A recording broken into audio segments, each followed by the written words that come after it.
आज का लेक्चर हम लोग स्टार्ट करते हैं सिक्वेंशियल लॉजिक सर्किट से। जो हमने पीछे किया कॉम्बिनेशन लॉजिक सर्किट, ये उसी के सर्किट्स के पार्ट्स में से हमारे पास एक पार्ट है।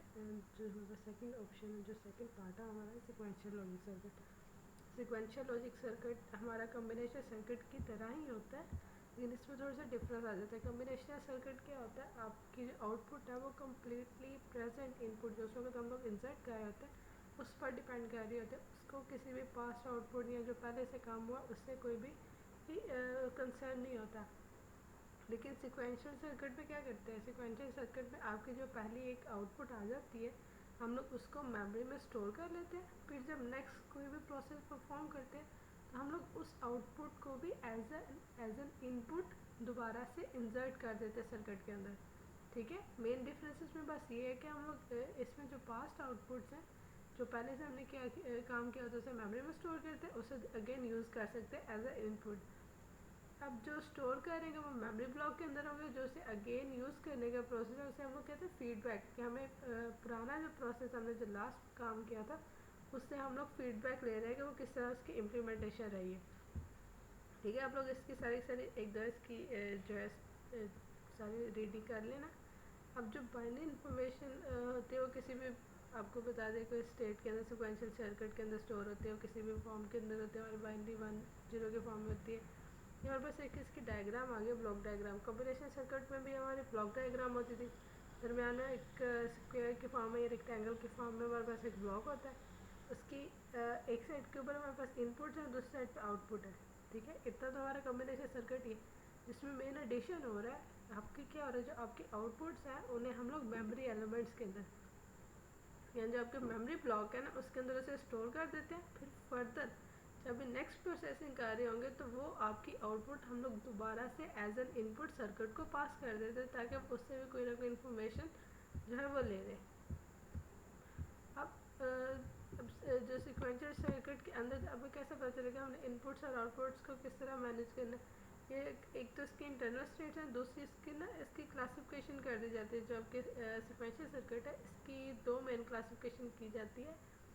इसके टाइमिंग और सिग्नल्स की बेस पे कि कौन सा सिग्नल कब हमने इम्प्लीमेंट करना है, कब हमने इनपुट लेनी है, कब हमने आउटपुट को स्टोर करना है, ये सारे प्रोसेस हम लोग सिग्नल के फॉर्म पर करते हैं। अब जो इसकी दो मेन क्लासिफिकेशन है, एक है हमारे पास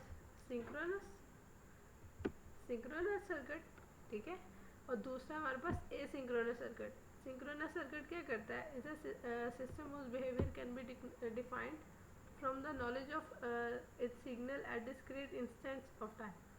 क्या होता है सिंक्रोनस के अंदर हम के डिस्क्रीट एक स्पेसिफिक हम लोग लोकेशन सेट कर लेते हैं। हम लोग सिर्फ उसी पॉइंट पर जब हमने फिक्स लोकेशन की हुई है टाइम की, हम लोग सिर्फ उसी पर सिग्नल को रीड करते हैं, उसके बिहेवियर वगैरह को चेक करते हैं। अब एसिंक्रोनस में क्या होता है, एसिंक्रोनस में हम लोग किसी भी वक्त में उसके आउटपुट इनपुट में चेंज कर सकते हैं, उस सिस्टम को रीड कर सकते हैं, उसके अंदर फर्दर कोई भी न्यू इनपुट कोई भी चेंजेस वगैरह इम्प्लीमेंट कर सकते हैं। अब दूसरी जो इसमें एक तो मैंने इसकी अब डेफिनेशन आ गई, अब इनकी हम लोग स्टोरेज कैपेबिलिटी देख लेते हैं। स्टोरेज कैपेबिलिटी आपकी क्या, यहाँ पे स्टोरेज के हमने डाटा को कब स्टोर करना है। अब वो आपकी टाइम डिले डिवाइस हम लोग यूज़ करते हैं वो वेरी करती है, हर जो हम लोग सर्किट यूज़ कर रहे हैं सर्किट टू सर्किट वेरी करती है। अब एसिंक्रोनस के अंदर क्या होता है, आपके जो स्टोरेज एलिमेंट्स हैं ना लॉजिक गेट्स के, उनके अंदर आपकी प्रोपिगेशन जो डिलेज है वो हमें बताती है कि प्रोपिगेशन कभी डिलेज होती है, कोई भी सिग्नल है उसको कब हमने इम्प्लीमेंट करना है, उसके दरमियान उसके इम्प्लीमेंटेशन से पहले जब हमारे पास एक डिले आ जाती है उससे भी हम लोग जो टाइम ड्यूरेशन आ जाते हैं उससे भी हम लोग क्या करते हैं अपनी मेमोरी स्टोरेज के अंदर स्टोर कर लेते हैं। अब दूसरा क्या है, एसिंक्रोनस जो सर्किट है इसमें हम लोग अब जो आपको बताया कि पहले जब आपकी प्रोपगेशन डिले आती है उसे में हम लोग मेमोरी स्टोर कर लेते हैं। लेकिन नेक्स्ट टाइम जब भी वो प्रोसेस सर्किट के अंदर कोई भी वैल्यूज इनपुट आएंगे साथ में हम लोग वो जो आपकी मेमोरी के अंदर वैल्यू स्टोर की है उससे फीडबैक भी लेते हैं। ठीक है, तो ये हमारे पास कॉम्बिनेशन सर्किट आ जाता है इसमें, और दूसरा हमारे पास आ जाता है फीडबैक। अब लेकिन इसका एक हमारे पास के ऊपर सारे इसके एडवांटेजेस आ गए हैं, इसके प्रोसेस आ गए। अब नेक्स्ट आपने देखना है कि इसका डिसएडवांटेज क्या है। डिसएडवांटेज इसका ये है कि सिक्वेंशियल एसिंक्रोनस जो सिक्वेंशियल सर्किट है ये कुछ टाइम के बाद अनस्टेबल हो जाता है। अनस्टेबल हो जाता है क्योंकि इसका टाइम जो है वो प्रॉपरली मैनेज नहीं होता, इसलिए ये अनस्टेबल अक्सर कई पॉइंट्स पर जो है अनस्टेबल हो जाता है। नेक्स्ट हमारे पास सिंक्रोनस सीक्वेंशियल सर्किट। अब इसमें क्या आपकी डिस्क्रीट इंस्टेंट ऑफ टाइम है कि आपकी स्पेसिफिक लोकेशन है, स्पेसिफिक हम लोग टाइम ड्यूरेशन सेट की हुई है, हम लोग उसी पर जो है कोई भी चेंजेस वगैरह करते हैं या स्टोरेज एलिमेंट्स को उन्हें दोबारा से यूज़ करते हैं, जो मेमोरी के अंदर हमने वैल्यू स्टोर की है उन्हें हम लोग यूज़ कर सकते हैं। अब सिंक्रोनाइजेशन हम लोग अचीव करते हैं। यहाँ पे आपके पास न्यू एक टर्म आ जाए क्लॉक जनरेटर।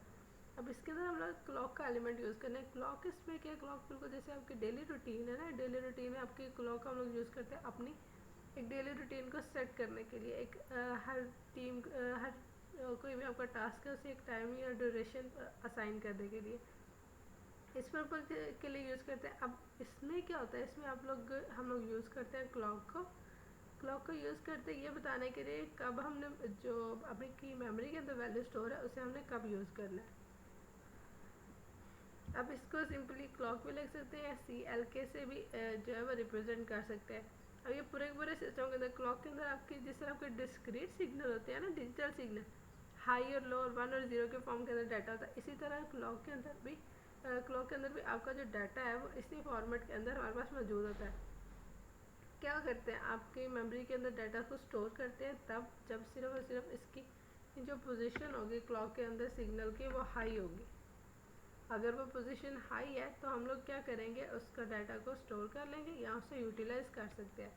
अदरवाइज जो बाकी लोकेशन है उन पर कोई भी इस तरह का काम नहीं होगा। ठीक है, अब ये सारा हो गया। अब इसके अंदर बस यही है, इसे आप लोग पढ़ लेना। इसके बस आप लोगों ने क्या करना है, इसके आपके MCQ के शॉर्ट क्वेश्चन के अंदर आ जाते हैं।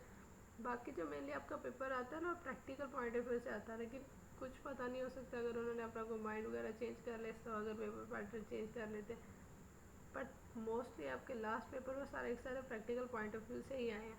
इसलिए सिक्वेंशियल सर्किट आगे तो बहुत इंपॉर्टेंट टॉपिक्स हैं आपके, फ्लिप फ्लॉप है और काउंटर रजिस्टर्स है, उनके लिए सबसे इंपॉर्टेंट टॉपिक। अगर आप इसको समझेंगे फिर आप लोग फर्दर उसको इम्प्लीमेंट कर सकते हैं। अब इसके अंदर आपको क्या होता है, ये देखिए यहाँ पे हमारे पास ये डायग्राम आ गया क्लॉक की। ठीक है, आपके क्लॉक की पल्सेस इस तरह आती है, जब भी वो हाई लोकेशन पे होगा ना, ठीक है, हाई पर होगा या वो लो से हाई की तरफ जा रहा है, तब हम लोग सिर्फ जो डाटा है वो यूटिलाइज कर सकते हैं या डाटा को स्टोर कर सकते हैं। ये सिग्नल डिटरमाइन करेगा हम लोग कब जब आपका फ्लिप फ्लॉप आपकी मेमोरी यूनिट्स है। अब ये देखें यहाँ पे उसी तरह का कम्बिनेशन सर्किट है, लेकिन अब यहाँ पे मेमोरी लिखने की बजाय हमारे पास यहाँ पे क्या आ गया, फ्लिप फ्लॉप आ गया। फ्लिप फ्लॉप को कैसे डिटरमाइन करना है, यूज द क्लॉक पल्सेस। बाकी सारे का सारा प्रोसेस वैसे का वैसे ही है। ठीक है, अब यहाँ पे अपने फ्लिप फ्लॉप की डेफिनेशन है। फ्लिप फ्लॉप का एक इसमें यही भी है कि आपके एक बाइनरी को फॉर्म के अंदर वो बिट को स्टोर करता है ना, वो या तो 0 को स्टोर करेगा, आइदर 0 और 1 इन दोनों में से किसी एक को स्टोर करता है। आप लोग फर्दर इसमें मज़ीद फ्लिप फ्लॉप को भी अटैच कर सकते हैं according to utilisation of circuit. Okay, ये आपका हो गया। हम नेक्स्ट जरा इसकी ना एक प्रैक्टिकल इम्प्लीमेंटेशन देख लेते हैं कि सारे के सारे काम किस तरह करता है।